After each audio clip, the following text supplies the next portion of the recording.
So before I even play what he's saying about the transatlantic slave trade and how Africans and Europeans went about doing this, I want to make sure that I tell you that I don't believe he's saying what he's saying out of malice. I don't believe he is saying it to start some kind of problem. I do believe that from his perspective, he feels like he has to defend himself as a continental African.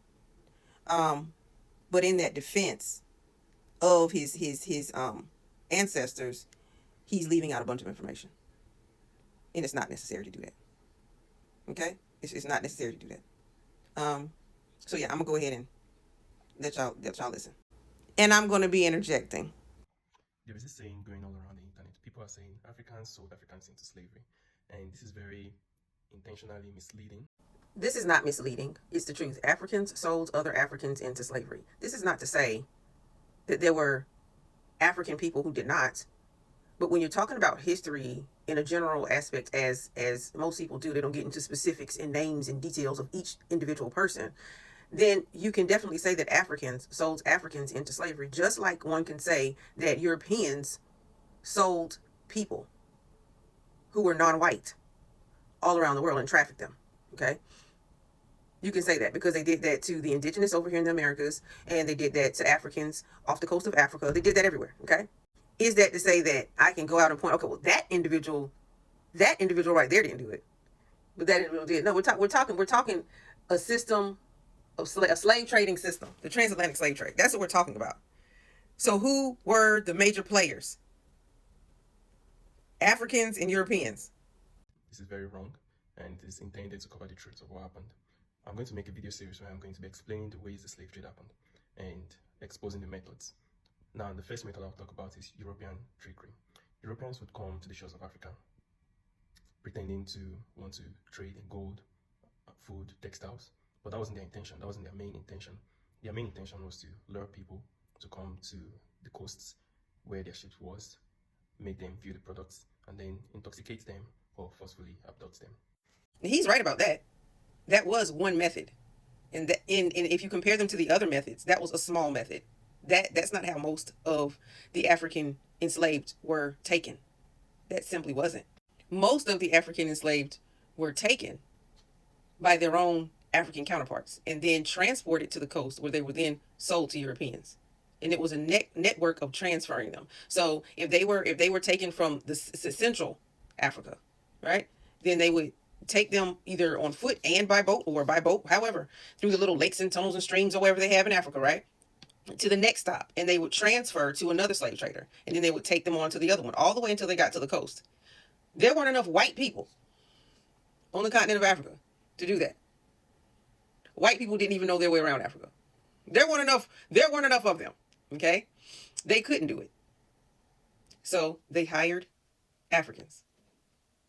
Now, let me read you the account of someone whose grandmother was actually captured in this way. This is Martha King, who was enslaved in Virginia and Alabama. He said, "My mother was Harriet Davis and she was born in Virginia. I don't know who my father was. My grandmother was captured in Africa when she was a little girl. The big boat was down at the edge of a bay and the people was all excited about it, and some of the bravest went up close to look at it. The men on the boat told them to come on board, and they could have the pretty red handkerchiefs, red and blue beads, and big rings. A lot of them went on board, and the ship sailed away with them. My grandmother never saw any of her folks again." This is Martha King, who was interviewed in Oklahoma in 1937. In Olaudah Ekwano's account, he mentioned that he was playing with a group of children one evening when he was suddenly seized by some men, and he was kidnapped with some other children and with his sister. And this was very common. This happened to a lot of people. There are lots of accounts. You just need to go on the internet. There are lots of accounts of people talking about how they were kidnapped from Africa and sold into slavery. You just need to go into the internet to see these accounts and read it for yourself and debunk this whole narrative of Africans were the ones selling other Africans. And by saying debunk this whole narrative, I am not implying that some Africans did not participate in the slave trade. Yes, there are some Africans who participated in the slave trade. There are Africans who benefited from the slave trade, but this is just the 1% of the 1%. This is not the majority. This is not the general population. So saying Africans sold other Africans is putting a blanket over the entire continent. From his perspective, this sounds totally unfair to say Africans sold other Africans. I understand why he would feel that way, because he is a continental African. However, this is also how Africans talk about Europeans at the same time. in the very beginning. He didn't say 1 to 2% of Europeans came over into Africa and did this. He just blanketly said Europeans, right? So on one end, it's fair to say Europeans did it, right? But on the other end, he's saying it's unfair to say Africans did it. Or the areas that was affected, and implying that the population there were actively selling their own people. And it is also not taking into consideration the profound amount of influence the Europeans had in forcing other African nations and kingdoms in engaging in the slave trade, even when they clearly did not want to participate in it. Now, before he goes into the second half, I just want to say that he's basically talking about this to the people who had forefathers who were enslaved. So it's never going to happen for us to forget about who harmed us or our forefathers. We're never, ever, and if this is the goal, it's not going to happen. We're never, ever, ever, ever, ever going to forget the story of who helped harm us. Okay? That's like asking someone being tortured today to overlook the 1 and 2% of people who tortured them. This wasn't a little bit of bullying. This wasn't this wasn't some oops. This thing lasted for a long time.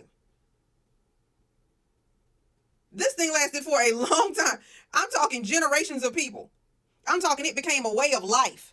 You're talking at the beginning when it first started having Portuguese coming on through and everything. But this thing became a way of life for decades and decades. People lived through slavery being the norm. The transatlantic slave trade being the norm.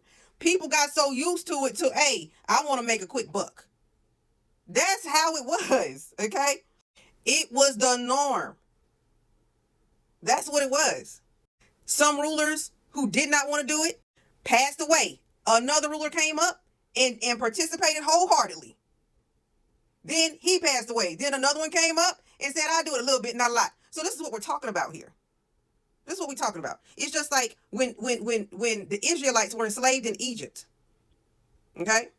And then one Pharaoh was good on Joseph. He good. We got a good relationship. I understand the Israelite people or whatever, right? Good on you. Then after that Pharaoh died, another one rose up that didn't understand it, did not care much for the Hebrew people. So he was like, man, we about to make life for them terrible. So this is how long this thing lasted. So when you you're talking about you picking out certain people, no, you have to look at it over the course of time. A lot of Africans participated. That's just the bottom line. What's up, guys? In my first video, I spoke about how the Europeans used trickery to enslave people. Another method they used was instigating tribal wars.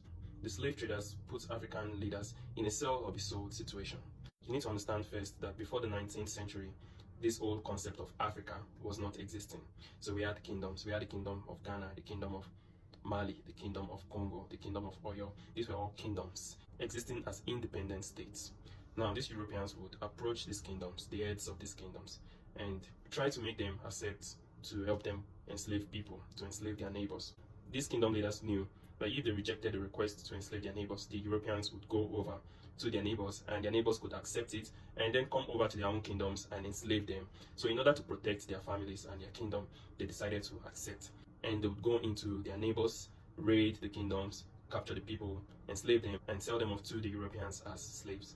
Many of these kingdoms that were even participating at some point resisted. The kingdom of Congo so many times resisted and didn't want to participate anymore. But they had already been put in a situation where in order for them to survive as a society, they had to participate. The king of Congo, King Afonso, even went as far as writing a letter to the king of Portugal, telling him to stop the slave trade, to stop sending Portuguese as merchants. They didn't want any more of those things. But it continued. That really got into a point where they couldn't stop. It was more like a trap. They had to sell or risk being sold. Yes, like I said earlier, a few people were able to benefit, a few people were able to gain wealth from it, but the leaders in general actually wanted it to stop. I will talk about other methods in other videos. Peace. He said a mouthful. However, it was so general and he left out a whole bunch of information. I already did a video on King Afonso. Okay. And this is some key stuff that he left out. Okay. So the Portuguese, first let me talk about the royal lineage of Afonso. Okay. King Afonso of the Congo. Okay. They'd already been getting a lot of the royalty had already been getting educated in Europe. Long before the 1500s when this stuff all took place, okay? Long beforehand. And the amount of Portuguese inside of the Congo was small in comparison to the Congolese people. The Congolese people had a pretty big empire, okay? So here you have Afonso, King Afonso, who was at that point wasn't King Afonso. His father was king, okay? His father died. And I'm trying to say this in short. His father died, and that left two brothers at odds. One of the brothers did not want European influence, and the other brother did. That was King Afonso.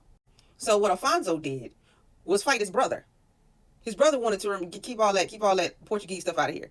Afonso was in love with Catholicism, okay? And he wanted the education system implemented in the Kingdom of Congo. He wanted a lot of European stuff implemented into the Kingdom of Congo. So Afonso and the Portuguese got rid of his own brother. That gave Afonso the throne, right? So then Afonso was like, okay, I'm in your debt diplomatically, right? Thank you for helping me get rid of my brother. Okay. Afonso was like, okay, I'll go and get you some slaves as long as you bring your education and Catholicism and all that here. Afonso was educated by the Portuguese right there in the Congo. He wanted all that education and stuff right there in the Congo because he thought it would make the Congolese people better. Okay. So then he said, okay, well, I'm going to go get you some slaves. The problem is that the Portuguese wanted more slaves. Okay. So the Congolese king Afonso, he was with it for about 20 years. So at this particular point, they were already in a trade. The Congolese king was ordering his huge army or whoever to go into the smaller villages and kidnap and sell other people. And they would call them prisoners of war. Really, those were slave raids. They were just causing commotion, slave raiding. And then they would sell them to the Portuguese, right? Well, the Portuguese wanted more than what Afonso wanted to do. Afonso wanted it to stop. The reason why Afonso wanted to stop, it was not because he cared about them other African people so much. Those other people so much. No, Afonso wanted the slave trade to stop because the Portuguese wanted too much and they started a backdoor deal with other Congolese people, the black market, okay? Other Congolese people who wanted in on the goods the Portuguese were selling. So basically, the Portuguese were making deals with other people in the Congolese nation, in the Kingdom of Congo. And Afonso was like, nah, don't do that because now my people getting sold. So basically, the King of Congo was like, we're going to go to other nations and get people to sell them into slavery. But then his subjects were making deals with other Europeans to sell Congolese people. They didn't care. They just wanted the goods. They wanted the stuff. They were greedy. Hopefully y'all getting this right because I don't have this plan. It's coming off the top of my dome, okay? So this is where that letter came from. That the Congolese king Afonso wrote to the Portuguese saying, please stop. We don't want to participate anymore. See, at first he was willing. But when his population in his kingdom started dwindling and it was hurting his kingdom, he said, no, I don't want to do this no more. I don't want to do this no more. He was fine with it before that, though. But when the Portuguese gained too much power through manipulation and coercion and trading with other folks inside the Congolese kingdom, Afonso was like, I'm being undermined. So that's how it happened. At first, King Afonso was fine with it. King Afonso was fine with killing his own blood brother. King Afonso was fine with bringing Catholicism into the Congo. He was fine with bringing Portuguese education and everything into the Congo. But when the Portuguese got a little bit too much influence through a backdoor method by making deals with other African people to get slaves, that's the only time King Afonso wanted that crap to end because it was depopulating his own kingdom. It ended up depopulating the Congolese kingdom and weakening it. So again, we see where it was Europeans and Africans participating at the head of the transatlantic slave trade.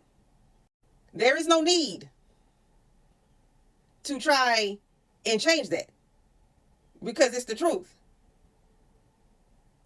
No one is blaming any African person living today for the slave trade that happened back in the 15, 16, 17, 1800s. When we talk about it, we're talking about history. There's not a European person today that will say, well it wasn't all of us. No, it was Europeans, European powers. When it's the European powers doing something, that means Europeans. When it's the African powers doing something, it's Africans because they control the systems in their kingdoms. even when it goes awry, the trickle down is because of what Europeans and Africans decided to do together. That's what it was. The backdoor thing, some of the rebel groups that were formed because of what Africans and Europeans started, and all the trickery and all the stuff, it was Africans and European systems, head chiefs, head kings, head queens, all these people, they were doing it. And they brought that lifestyle of the transatlantic slave trade into the kingdoms in Africa and the nations and everything in the United States of America and the Americas. That's them. That's on them. Before that, Africa already had its own internal slave trade, internal slavery. And they were also, before Europe even got there, they were also doing the Arab slave trade. So we cannot continue this narrative as if only a little bit of them were doing it. That's a narrative. They had a whole entire armies of people going in when other tribes were even asleep, setting things afire, slaughtering folk just to get enslaved to take to the Europeans. That's what they was doing. I have some of the transit routes right there behind me in my books. So, yeah. No one's blaming you, as no one's picking up and seeing an African and say, oh, you did it. You did it. No. History says what happened. You cannot deny history. I don't have a problem with nobody in Africa. But when I talk about it, it's like everybody gets on this defensive thing when it's the truth. Not everybody, because some Africans will say it flat out, yeah. They be like, yeah, it happened. And they don't agree with it either. They say no, but then there's some African people who do agree with it. They said that's how we had to make money. And, you know what I'm saying? And then there's some other ones too, like, no, yeah, that was whack. You know, there are different opinions. Just like there are different opinions. Europeans have different opinions on it. There's still some today that want the slave trade to come back. Matter of fact, downtown, there's still a park in my city named after somebody who wanted to reinstitute, bring back the transatlantic slave trade right after it ended. There's still a park out there named after the dude. Yeah. He was pissed off that the transatlantic slave trade ended. So we have, Black Americans, we have all these historical markers and historical things over here that always remind us of history. Always remind us of what happened. We have some of the enslaved who came directly from Africa who talked about it and what happened and who went in and did it. Like the homie. You know what I'm saying? The homie is one of the more popular ones. Written about it and knew he was one of the more popular. That was one of the more popular slave trading kingdoms in Africa. That everybody knew about. So a lot of the bigger tribes or aka ethnic groups inside of Africa today participate. A lot of the larger ones did. That's just what happened.